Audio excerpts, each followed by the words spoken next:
Please welcome Congresswoman Marjorie Taylor Greene.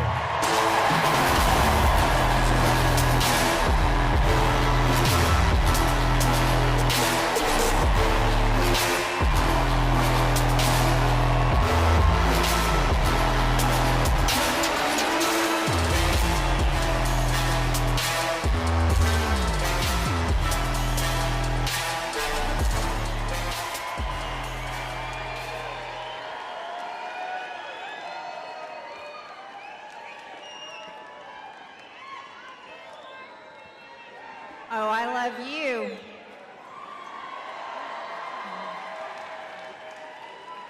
Jesus is Lord, Christ is King.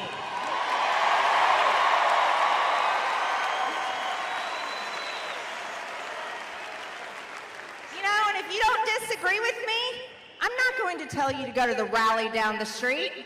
We're not throwing you out, but Kamala Harris will. Let me tell you, that should have been the message heard to every single American citizen that is voting in this election. When Kamala Harris went off script, when there were two people in her rally that proclaimed Jesus is Lord and Christ is King, while she was talking about abortion, the murder of the innocent, most innocent people among us, she threw them out and told them to go to the Trump rally. You want to know what that meant? That's right, boo. You want to know what that meant? She doesn't want your vote if you're a Christian. And if you're a person of faith, a believer in God, or a Christian, you can't vote for a Democrat. You can't vote for Kamala Harris. She doesn't want your vote. It's true. It's true. Oh, I love Trump too. You know, on my way over here, I watched a video. I watched Kamala Harris standing at the vice president's residence in Washington, D.C., at a podium with the vice president's seal in her official capacity. And she was giving a speech, and she was calling President Trump a fascist. She was calling him Hitler, and she was referring to a piece in The Atlantic where John Kelly supposedly, after 5 years of not saying anything, decided that 2 weeks before the election, he would come out and say things that Donald Trump supposedly said in office. These people are all the same. Yeah. It's the same playbook.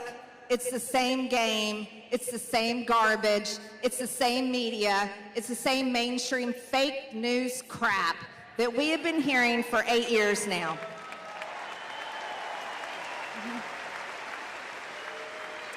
And Kamala Harris claims she has the audacity to lie to the American people and say that Donald Trump would turn the military on the American people, that Donald Trump would weaponize the power of the federal government against its political enemies.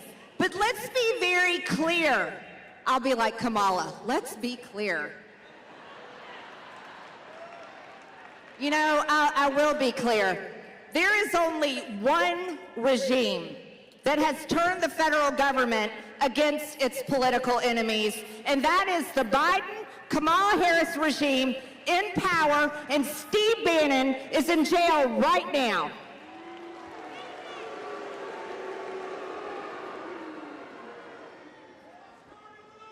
Well, he's getting out next week. I can't wait to watch War Room.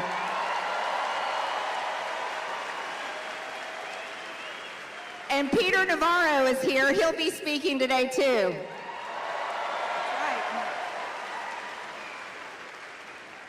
And I want to remind everyone, if you protested the election on January 6th and happened to walk through open doors in the Capitol in Washington and walk back out, Donald Trump will be the only one that will pardon these people.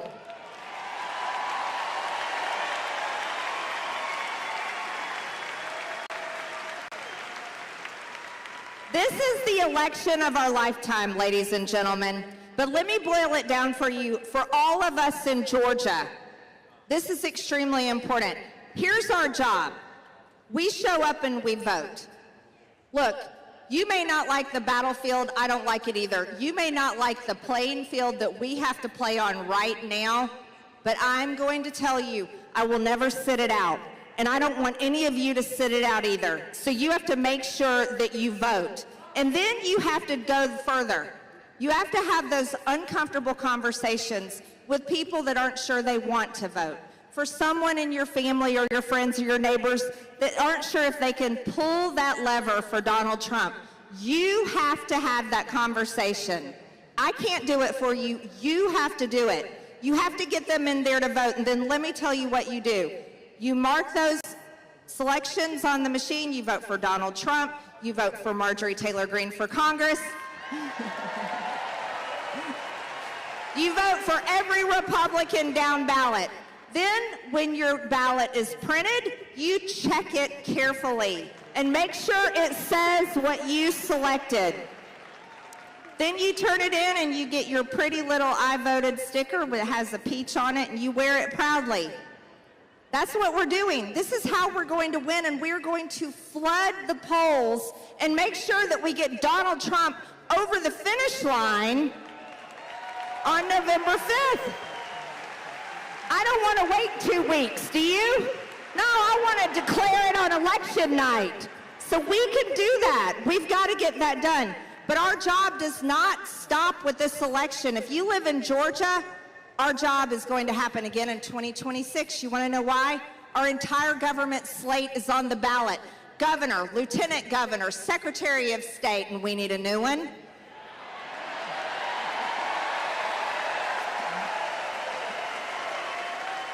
Right? Attorney General and so much more. We also have a United States Senate seat that will be on the ballot in 2026. So what we're doing here, this machine